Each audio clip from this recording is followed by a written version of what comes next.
Por la señal de la Santa Cruz de nuestros enemigos, líbranos, Señor Dios nuestro. En el nombre del Padre, y del Hijo, y del Espíritu Santo. Amén. Señor mío y Dios mío, creo firmemente que estás aquí, que me ves, que me oyes. Te adoro con profunda reverencia. Te pido perdón de mis pecados y gracia para hacer con fruto este rato de oración. Madre mía Inmaculada, San José, mi Padre y Señor, Ángel de mi guarda, intercedan por mí.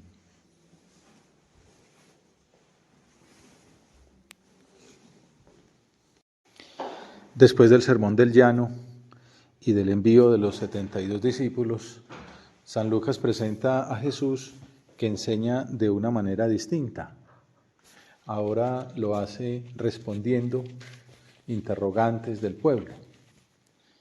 Esta ampliación de las enseñanzas de Jesús sucede camino de Jerusalén, ya como buscando la muerte en la cruz.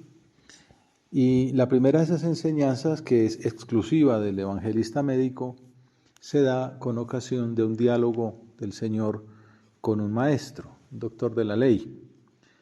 Se trata de un diálogo didáctico acerca de dos cuestiones: ¿qué hacer para heredar la vida eterna y cómo lograrlo? El Papa León XIV, en una de sus primeras audiencias de los miércoles, glosó precisamente esta parábola, poniéndola como una de esas enseñanzas de Jesús que nos abren a la esperanza del año jubilar. Y menciona que este hombre es una persona experta, preparada, doctor de la ley, que sin embargo lo que concluye el Papa, es que el que pregunta necesita cambiar de perspectiva. Como todos nosotros, ¿no? Venimos a la oración a cambiar de perspectiva, a ver en qué tenemos que cambiar. En este caso es porque está concentrado en sí mismo. Él se levanta un poco de improviso y le pregunta a Jesús, para ponerlo a prueba: Maestro, ¿qué tengo que hacer para heredar la vida eterna? Uno diría, hombre, que qué bueno que está pensando en la salvación. Pero si uno va al fondo, este hombre está pensando en sí mismo, ¿no? La pregunta a Jesús, ¿cómo se hereda la vida eterna?, dice el Papa, utilizando una expresión que la considera como un derecho. ¿Cómo heredar? Un derecho inequívoco. Pero detrás de esta pregunta quizás se esconde precisamente una necesidad de atención. La única palabra sobre la que pide explicaciones a Jesús es el término prójimo, que literalmente significa el cercano. Parece que la prueba no es tanto la hostilidad, sino una pregunta que se debatía con frecuencia entre los expertos. ¿Qué tengo que hacer para heredar la vida eterna? Pero él se ve que esta es, ¿cómo hago yo para salvarme yo? Y los demás no me importan. Que es un riesgo que tenemos, ¿no? Muy espiritual, pero muy egoísta. Como el niño aquel que preguntan en la escuela, ¿quién es egoísta? Y entonces él responde, el que no piensa en mí. Bueno, pues un poquito así es este personaje de la parábola. Jesús le respondió hablándole de la ley, de los mandamientos, de la revelación, presentes en la Sagrada Escritura y en la tradición del pueblo de Dios. Le responde el Señor, ¿qué está escrito en la ley? ¿Qué lees en ella? También un poco mayéutico, ¿no? Sacándole las respuestas. Una actitud del Señor que es un ejemplo también para nuestro apostolado. Apertura al diálogo. No es como, ¿pero qué es esa pregunta? No, egoísta, no. ¿Qué lees en ella? ¿No? De escucha serena, con una invitación al intercambio de pareceres. Podría decir, como soy el maestro, la respuesta es esta, ¿no? Pero vamos a ver que tú la tienes ahí dentro. Y también, otro ejemplo de Jesús, el recurso a la palabra de Dios como el mejor argumento. ¿Qué está escrito en la ley? ¿Qué lees en ella?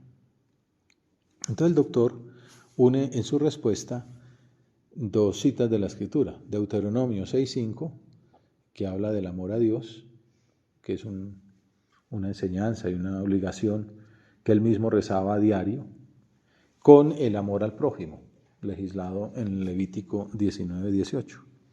Él respondió, Amarás al Señor tu Dios con todo tu corazón y con toda tu alma y con toda tu fuerza y con toda tu mente. Lo cual implica amar al Señor con toda la persona. Y nos lo aplicamos a nosotros también ahora. Amarte, Señor, a ti en plenitud, con la afectividad del corazón, con la vitalidad del alma, con la energía vital, con la razón humana, todo lo que soy. San Benito dice, no anteponer nada al amor de Dios. Y a tu prójimo como a ti mismo. Y no es solamente amar a Dios, sino mostrar ese amor a Dios en el amor al prójimo. Es como la gran enseñanza, de una vez la digo por si alguien se duerme. Y tú, Señor, aceptas la contestación. Has respondido correctamente. La pregunta queda resuelta, se acabó la historia. Pero se ve que el maestro, pues el doctor de la ley, ya sabía la respuesta. Parece que sobraba la cuestión, como dice alguien, si sabe para qué pregunta, ¿no? Aunque también podría entenderse que el legista lo sabía, pero no lo hacía. Como un poquito se puede entender cómo hace el Papa León en el planteamiento de algún modo egoísta. Lo predicaba, pero no lo cumplía. Por eso Jesús complementa al final de la escena, haz esto y tendrás vida. Quizá por esa razón, y porque lo que estaba en juego era la vida eterna, el maestro de la ley se sintió obligado a proponer una nueva pregunta. También, como dice el Evangelio, para justificarse, porque quedó como, pues, ¿para qué hizo la pregunta si tenía la respuesta? Pero el maestro, queriendo justificarse, le dijo a Jesús, ¿y quién es mi prójimo? Esa es como la gran pregunta. ¿Quién es mi prójimo? ¿Quién es el que está cerca? ¿A quién le tengo que servir? La verdad es que un poquito en ese entonces no se tenía claro, se parecía que era como los de mi familia, los de mi tribu, los de mi nación, pero el del frente no es mi prójimo, ¿no? A ese no hay que servirle, o no hay que amar, mucho menos. ¿Quién es mi prójimo? Entonces el Señor no responde directamente, sino a través de una parábola. Un hombre bajaba de Jerusalén a Jericó. Este descenso era de unos 30 kilómetros, con un importante desnivel de unos 500 metros, un poquito más que ir de Bogotá a Patios, por ejemplo, que es un premio de montaña respetable. Lo que Patios es de 7 kilómetros y este es de 30. La vía atravesaba el desierto después del Monte de los Olivos y permanecía llena de bandidos. Era un camino estrecho, culebrero, pasaba por zonas desérticas, solitarias y además pues tenía bastantes cuevas donde podían esconderse los salteadores, por lo cual era muy inseguro. Y cuenta nuestro Señor, por casualidad, un sacerdote bajaba por aquel camino. Y al verlo, ¿al ver qué? Porque no le había dicho qué pasaba. El hombre bajaba de Jerusalén a Jericó. Cayó en manos de unos bandidos. Ese peligro que había, pues lo cogieron saliendo de una cueva, lo cogieron de sorpresa en un rincón, lo tiraron al suelo, lo desnudaron, lo molieron a palos y se marcharon dejándolo medio muerto. Entonces ahí es cuando viene que por casualidad el sacerdote venía también, venía del templo de Jerusalén. Y al verlo, lo vio, dio un rodeo y pasó de largo. Y lo mismo hizo un levita, que era un hombre que también participaba en el culto sin tanta importancia como el sacerdote, que llegó a aquel sitio, al verlo dio un rodeo y también pasó de largo. Como en otros relatos similares, esta parábola de Jesús tiene perfectamente delineados los personajes. La víctima era un judío, al que no le ayudan los representantes de la misericordia divina, que eran el sacerdote y el levita. Este último, que tenía menos funciones en el culto, al menos se acercó un poquito, pero también pasó de largo, quizás para no entorpecer sus planes. Una explicación de por qué actuaron así es que probablemente venían de ejercer su ministerio en el templo y como eran celosos cumplidores de la ley, no atendieron al herido por temor a contaminarse. O sea, para no ofender a Dios no le sirven al prójimo.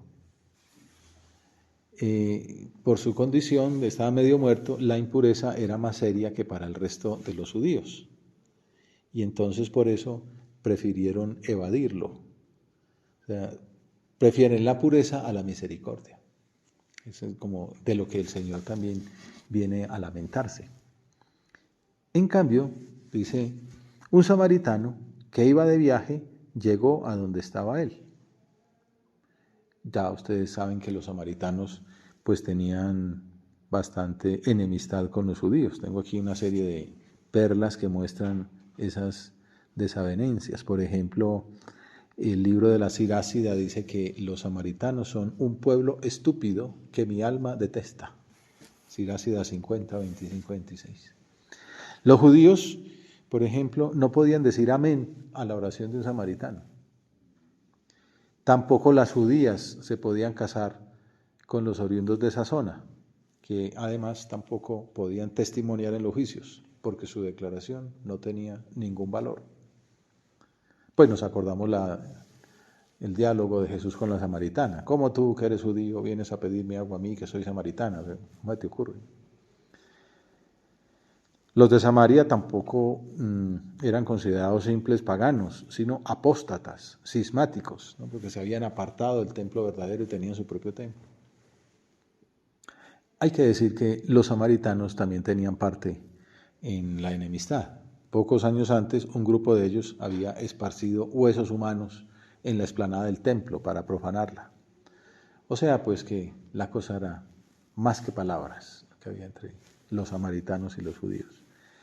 Pero curiosamente, en la parábola es uno de esos enemigos samaritanos el que se apiada, al que se le conmueven las entrañas. Es el verbo que usa San Lucas, que es el mismo verbo que aplica a Jesús cuando va ante la viuda de Naín o cuando el padre del hijo pródigo se conmiseró, las entrañas se le conmovieron. Es lo que le pasó a este samaritano, que como veremos en realidad es una imagen del mismo Jesucristo. Por eso el samaritano no sigue de largo, sino que se detiene y demuestra su compasión con obras. Acercándose, le vendó las heridas, echándoles aceite y vino, y montándolo en su propia cabalgadura, lo llevó a una posada y lo cuidó. No se trata de una simple ayuda o de una curiosidad mínima. El samaritano se excedió, gastó de lo que tenía. Es más, no solamente lo llevó a una posada particular, sino que al día siguiente, pasó la noche ayudando, sacando 2 denarios, 2 días de trabajo, unos 100,000 pesos diría uno, se los dio al posadero y le dijo, cuida de él, y lo que gastes de más, yo te lo pagaré cuando vuelva. El samaritano lo cura él mismo, le cede su medio de transporte, lo lleva a un sitio por el que había que pagar, no al mesón público, dejó dinero de sobra para su atención y además la cuenta abierta por si hiciera falta. Pero lo más importante, él mismo lo cuidó. Este pasaje pues es muy comentado por muchos santos y muchos sabios. Por ejemplo, don Álvaro y San Juan Pablo II tiene una glosa muy parecida. Y uno de los puntos en que insisten es que no solo dio de sus cosas, sino que se dio él, dio de su tiempo, que eso hoy día también es como un gran tesoro, ¿no? Porque en último instante hay gente que dice, bueno, deme el nequi, ¿no? O deme una vaca y tal, y le da unos 100,000 pesos, y hasta pues una labor de caridad muy bonita. Pero ya uno dice, me voy allá a servir, voy a estar una mañana entera repartiendo mercados o cuidando enfermos o atendiendo viejitos, lo que sea, hasta allá no llego. Este hombre da dinero, da su cabalgadura, da su tiempo, se da a él mismo. Y entonces Jesús con esta parábola cambia la perspectiva del diálogo. A la pregunta, ¿quién es mi prójimo? Jesús responde con la parábola y con otro interrogante. ¿Cuál de estos 3 crees tú que fue el prójimo del que cayó en manos de los bandidos? De alguna manera, el maestro de la ley preguntaba, ¿quién me debe servir a mí? Y el Señor le dice, ¿a quién debes servir?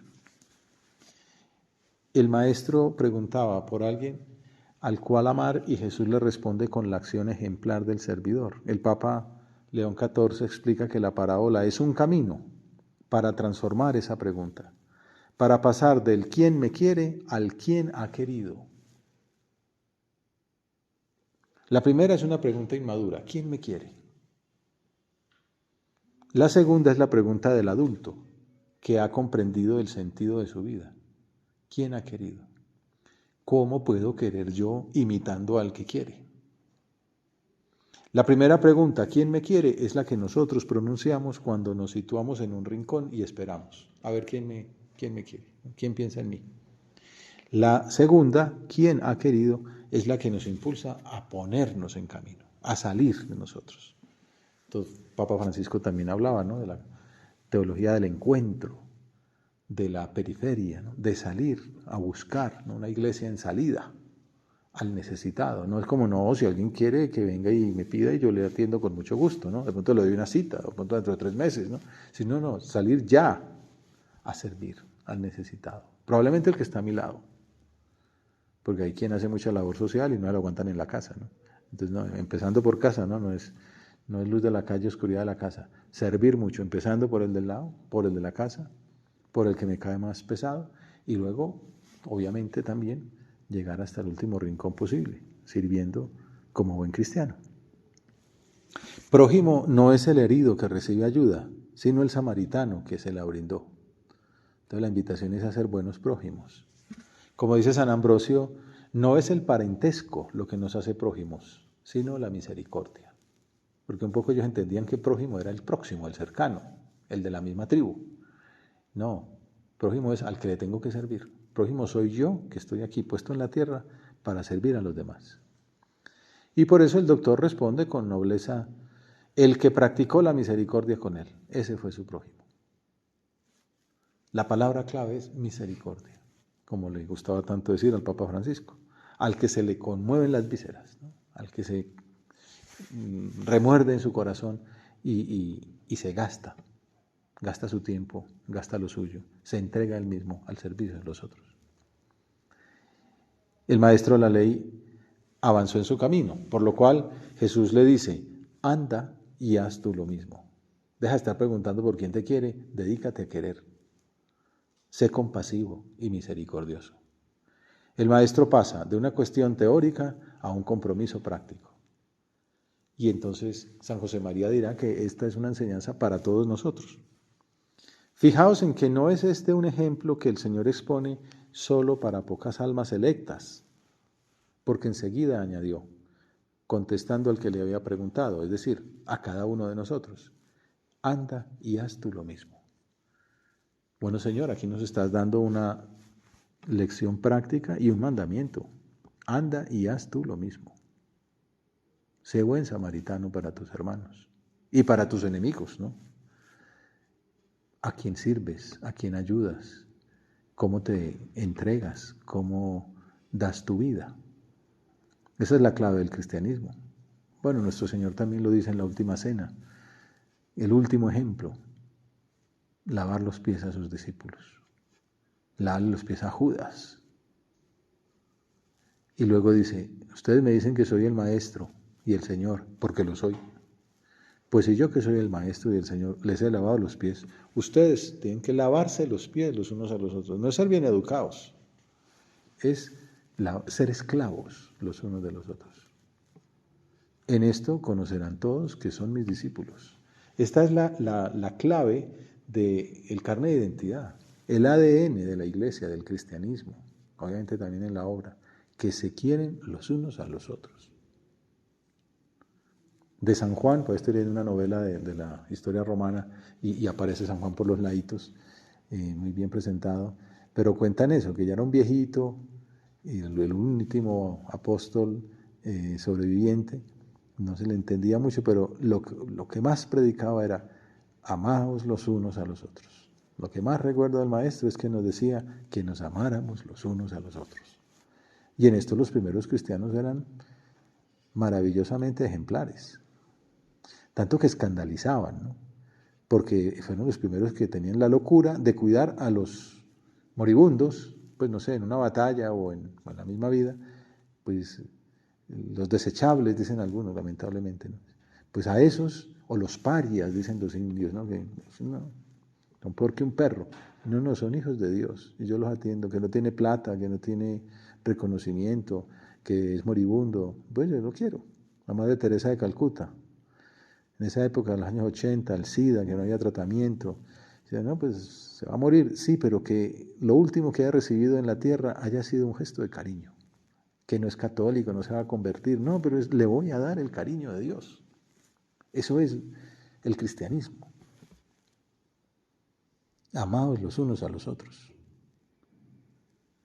Y justo en estos días he estado leyendo pues cosas que, como un poco comparar la situación cultural del ambiente en que nos movemos, cultural, político, y nos dicen, no, pues estamos en un momento duro, pues del posmodernidad, individualismo, bueno, tanta cosa, que el Papa dice pues que hay que revitalizar.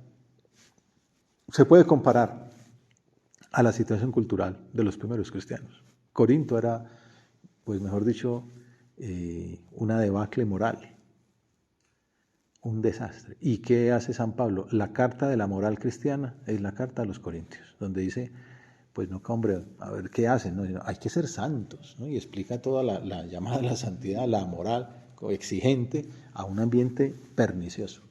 Bueno, así estamos nosotros, con los mismos medios que tuvieron ellos, y ellos triunfaron, pues nosotros también lo haremos. ¿Por qué? Porque somos discípulos de Cristo, del Dios omnipotente. ¿Y qué medios tenemos? Pues la Basílica del Vaticano, no sé cuántos millones de dólares. No, esos no son los medios. Los medios que tenemos son la oración, el Evangelio, los sacramentos, la gracia de Dios. Es decir, tenemos las de ganar. Anda y haz tú lo mismo. Sé compasivo y misericordioso. Este no es un ejemplo que el Señor expone solo para pocas almas electas, sino para cada uno de nosotros, dice San José María. Benedicto XVI proponía esta parábola como un programa para la Iglesia del siglo XXI. En la Deus Caritas Est, que fue su primera encíclica, que entre otras cosas parece que el borrador ya lo tenía era Juan Pablo II, pues se murió, y entonces Benedicto XVI lo retomó. Cambió toda la primera parte con su teología y concluyó con lo que ya estaba iniciado por Juan Pablo II. Mientras el concepto de prójimo hasta entonces se refería esencialmente a los conciudadanos y a los extranjeros que se establecían en tierra de Israel, o sea, a los vecinos, a la comunidad compacta de un país o de un pueblo, ahora este límite desaparece. Prójimo es todo hombre. Mi prójimo es cualquiera que tenga necesidad de mí y al que yo le pueda ayudar. Ese es mi prójimo, todo al que yo le pueda servir. Se universaliza el concepto de prójimo, pero permaneciendo concreto. No es amar a la humanidad, no es amar a cada uno de todos los hombres. Aprendamos del Señor a ver en todas las personas con las que nos encontramos otros hijos de Dios y a tratarlas como tales. Alguien me decía que lo primero que le había impresionado de participar en los medios de formación de la obra, una meditación como esta, que iba ahí como prevenido, con que salía ese cura ahí de sotana, un ambiente oscuro y tal, me quedo que él dijo, dar limosna en el semáforo. ¿Quién dijo? Obviamente está la Cáritas y lo que sea. Puede ser que uno diga que esa plata la no sale en droga, pues entonces darles un dulce, un confite, o una empanada, o un pedazo de carne, bueno, un mercado, pero ayúdales, son hijos de Dios, de pronto están bien necesitados. Se universaliza el concepto de prójimo, pero permaneciendo concreto. Aprendamos del Señor a ver en todas las personas con las que nos encontramos otros hijos de Dios y a tratarlas como tales. Y concluye Benedicto, mi prójimo es todo el que me necesite. Pronto uno necesita una sonrisa, de pronto otro necesita que uno se le ría el chiste, de pronto otro necesita que uno le sirva el café, otro necesita que uno se quede callado, otro necesita que uno no haga nada. Bueno, pero no hago nada porque él necesita que yo no haga nada, porque él quiere hacerlo. Bueno, es ¿cómo le puedo ayudar yo al prójimo? Mi prójimo es todo el que me necesite. No me molesta, sino que me permite ejercitar mi vocación. Parecerme a Jesús, quererlo en aquel por quien Él dio su vida. Alguien me hablaba de pues, estas labores sociales, que son labores cristianas, ¿no? Y entonces, que le servía en su oración decirle así al Señor: voy a ver a tus pobres, Señor. Y otro pues en un ancianato, y entonces decía, no, ¿y por qué hizo eso? ¿No? Una persona que estaba cantando, y ni siquiera buen cantante y tal, no, pero es que un viejito pidió que le cantaran esa canción, hay que complacerlo. Estoy complaciendo a tu viejito, Señor, ¿no? A tu abuelito, Señor, te estoy complaciendo a ti, Señor, en él. Aquella persona queda feliz, tampoco pues es que uno gane el cielo pues por haber cantado una canción, o de pronto sí, ¿eh? Pero es esto, ¿qué piden? ¿Una canción? ¿Un chocolate? ¿Un bombombún? Bueno, lo que sea, ¿no? De hecho, ahí repartimos unos bombombuns que me había regalado un supernumerario, y después le mandé la foto, una foto buenísima. Está un joven ahí pues atendiendo a la viejita, y la viejita esgrimiendo su bombombún con orgullo. Entonces se la mandaba y le decía, mira dónde terminaron tus dulces. Y este me respondió con mucho sentido sobrenatural: en las manos de Dios. Pues gastaste 5.000 pesos en un bombombún y terminó en las manos de Dios, de aquella viejita a la que nadie visita. Mi prójimo es todo el que me necesite. De hecho, la segunda aclaración de la encíclica es que amor a Dios y amor al prójimo se funden entre sí, lo que dice San Juan, ¿no? Muéstrame cómo amas al vecino y entonces yo entenderé cómo amas a Dios. Pero vas a misa diario, rezas el rosario, no sé qué, y luego no amas al vecino. Pues no amas a Dios si no amas al vecino. Mucho si no amas al necesitado, si no te sacrificas por el otro. En el más humilde encontramos a Jesús mismo, y en Jesús encontramos a Dios. Enséñanos, Señor, a verte en las personas que nos necesitan, especialmente en los más humildes y necesitados. También esto San José María lo tenía muy claro, por ejemplo, la labor de jóvenes en San Rafael, previo, le llaman así, medios tradicionales de la labor. Dice, no, que fueron a no sé qué, a las cascadas de tal cosa, a tal país, a tal otro. Dice, pues muy bien, pero eso lo hacen las agencias de viaje también, lo hacen hasta mejor. ¿Qué tiene de especial uno para ofrecerle a ellos? Para formarlos, los medios tradicionales. ¿Y cuáles son los medios tradicionales? La catequesis a los niños pobres, las visitas a los pobres de la Virgen. Ayudarle. Claro, porque si le vas a formar para que tenga su vida como un servicio, como un regalo, como un don, gastarse en servicio de los demás, pues lo que hay que hacer es proyectos que vayan por ahí. Escribe en su carta precisamente sobre la labor de San Rafael, la carta número 7. La generalización de los remedios sociales contra las plagas del sufrimiento, de la indigencia, que hacen hoy posible alcanzar resultados humanitarios que en otros tiempos ni se soñaban, el estado de bienestar, tampoco es que en nuestro ambiente se haya llegado ahí, no podrá suplantar nunca la ternura eficaz, humana y sobrenatural, de este contacto inmediato, personal, con el prójimo. Francisco también hablaba mucho de esa palabra, la palabra ternura. Tengo una amiga que hizo el doctorado en teología con una tesis sobre la ternura en el Papa Francisco. Ternura eficaz, humana y sobrenatural. Ternura que es, pues ir y limpiarle la vacinilla, si es del caso, lavarle el lavamanos, peinarlo, lo que haga falta, ¿no? Nos acordamos de ese punto de camino, dice, ve, límpiale la vacinilla y después le dio la cara que hizo un tipo que era un empresario, nunca había hecho una cosa de esas, y le dio pues como, uy, voy a ayudarle, me pasé. Y va y lo encuentra en el baño el otro diciendo, Jesús, que haga buena cara. Claro, terminó siendo numerario, obviamente, Jesús, que haga buena cara, ante una cosa de suyo desagradable. Esa ternura eficaz, humana y sobrenatural de este contacto inmediato, personal con el prójimo, con aquel pobre de un barrio cercano, con aquel otro enfermo que vive su dolor en un hospital inmenso. Todo eso muestra a Jesús. La parábola del buen samaritano es Jesús, es ese buen samaritano que se despojó de su cabalgadura, de su divinidad, pues sin dejar de ser Dios se hizo hombre.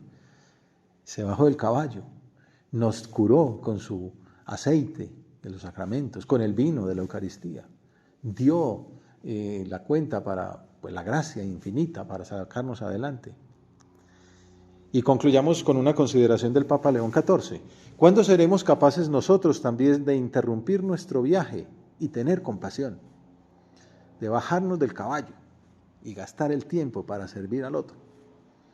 Cuando hayamos comprendido que ese hombre herido en el camino nos representa a cada uno de nosotros.